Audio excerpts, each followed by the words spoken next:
যুক্তি তো অনেক কিছুই দিতে পারে। এমন দেখেন মান্না ভাই কতগুলো যুক্তি দিয়েছে, আমার খুব ভালো লেগেছে। ভালো লাগার কথা, যে কথাগুলো ভালো সেই কথাগুলোকে সমর্থন করা আমার দায়িত্ব।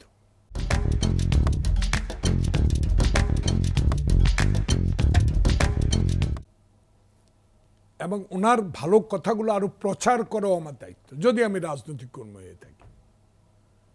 আজকে বা কালকে বা পরশু দেখলাম একটা কমেন্ট সোশ্যাল মিডিয়ায়, ফেসবুকে, সংসার আগে নির্বাচন পরে। মানে আসলে লিখবে সংস্কার আগে নির্বাচন বলতে পারে। তাহলে আমি মনে করি ওই লোকটা সংস্কার লিখতে যায়, সংসার লিখে ফেলছে। তাহলে এখন মির্জা ফখরুল ইসলামের কি ইন্টারেস্ট? যে লোকটি আইয়ুব বিরোধী আন্দোলন থেকে, ছাত্র ইউনিয়ন থেকে শুরু করে একটা রাজনৈতিক ইতিহাস সৃষ্টিকারী নেতা, যার জীবনে কোনো দোষ আছে কিনা আমি জানি না, অন্তত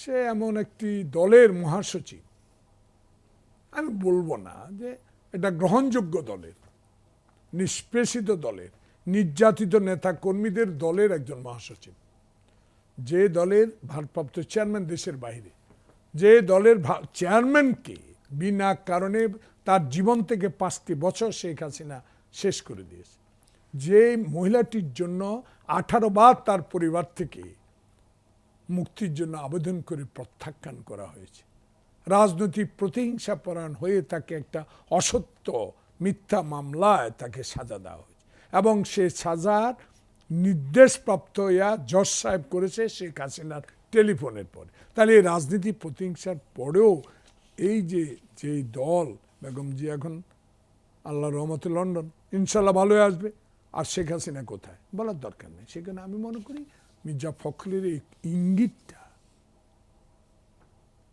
যথাসময়ে, এবং এই কথাটা এখনই বলার সময়, এখনই তার মুখ দিয়ে কথাটা বেরিয়েছে। তার যুক্তি হলো একটা, সমাজ তো হয়ে গেল, এখনো কি আবার ডিমের সিন্ডিকেট হবে? সামনে রোজা আসছে, আবার কি পেঁয়াজের সিন্ডিকেট হবে? সামনে রোজা আসছে, আবারও কি দ্রব্যমূল্যের ঊর্ধ্বগতি থাকবে? তাহলে তো মানুষ অন্য কথা বলা শুরু করবে। তাহলে আমাদের আন্দোলনের দায়িত্ব, সফলের পর দায়িত্ব আপনাকে দেওয়া হয়েছে। বঙ্গভবনে আলোচনা, সকল দলের সাথে আলোচনা করেই তো মান্না ভাই দেওয়া হয়েছে। কাকে? ডক্টর ইউনূসকে। এবং সকল দল মিলেই তো তাকে সমর্থন দিয়ে যাচ্ছে, সহযোগিতার হাত বাড়িয়ে দিয়েছে। ছাত্রদের একটা কথা আমার ভালো লেগেছে, যে দেশে যেন আর ইমার্জেন্সি না আসে, সেনাবাহিনী যেন আবার না আসে, এই কথাগুলো তো ভালো লেগেছে।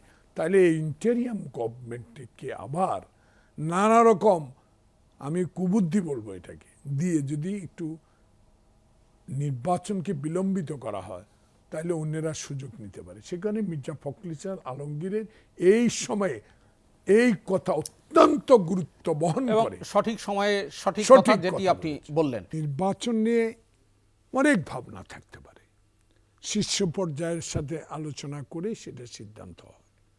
নেতা এখনো দেশের বাইরে, নেতা আসবে, কাউন্সিল হবে, নির্বাচনের তারিখ হবে, সিদ্ধান্ত হবে।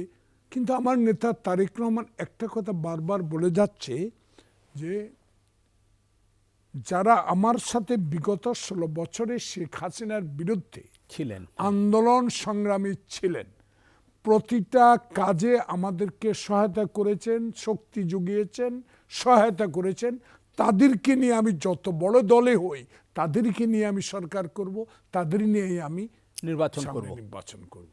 এটাই স্পষ্ট মনে হয়। সে কারণে কিছু কিছু লোক, মান্না ভাই কিছু ইঙ্গিত দিয়েছে, আওয়ামী লীগকে পুনর্বাসন করার জন্য আমরা নাকি চেষ্টা করছি। আমি একটা কথা বলি, আওয়ামী লীগকে প্রথম পুনর্বাসন কে করেছে? জিয়াউর রহমান। বিনিময়ে তাকে শহীদ হতে হয়েছে, খেয়াল পড়ে আপনার। দ্বিতীয়ত আপনি দেখেন, পুনর্বাসন করলেন জাতীয় পার্টি, বিনিময়ে বিলীন হয়ে যাচ্ছে, অনলি টু শেখ হাসিনার সাপোর্টে। আরেকটি দেখেন, তৃতীয়বার পুনর্বাসন করছে জামাত, শীর্ষ পর্যায়ের নেতাদেরকে ফাঁসি দেওয়া হলো। চতুর্থতে দেখেন 111 সময় আওয়ামী লীগকে পুনর্বাসন করেছে। আওয়ামী লীগ এই সেনাবাহিনী 75 জন লোকের জীবন দিতে হয়েছে।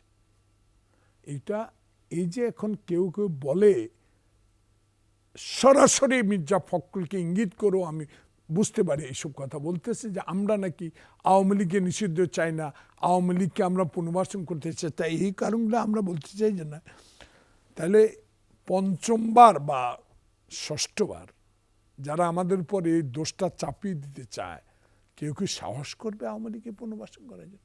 আওয়ামী লীগ তার নিজস্ব গতিতে নিজস্ব কর্মপন্থা নিয়ে কর্মসূচি নিয়ে যদি আওয়ামী লীগ জনগণের কাছে যেতে পারে, যেহেতু গণতান্ত্রিক দেশে তারেক রহমান ক্ষমতা যদি আল্লাহ পাক আনে, কোনো দলকে হাসিনার মতো নিষিদ্ধ করার কোনো মনোবৃত্তি তার নাই।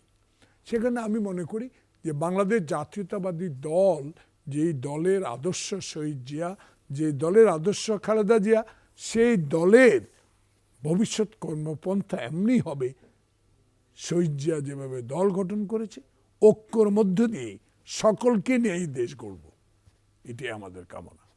অসুখ কিন্তু আমার পা ভাঙছে, মশরাই গেছে, দিনক্ষণ ঠিক করে আসে নাই। জুন মাসে বৃষ্টি হয় পৃথিবী বাংলাদেশের সব মানুষ জানে, জুলাইতে বৃষ্টি হয় সব মানুষ জানে, নভেম্বর ডিসেম্বরে পরীক্ষা আছে সব মানুষ জানে, কিন্তু করতে তো হবে, করতে তো হবে।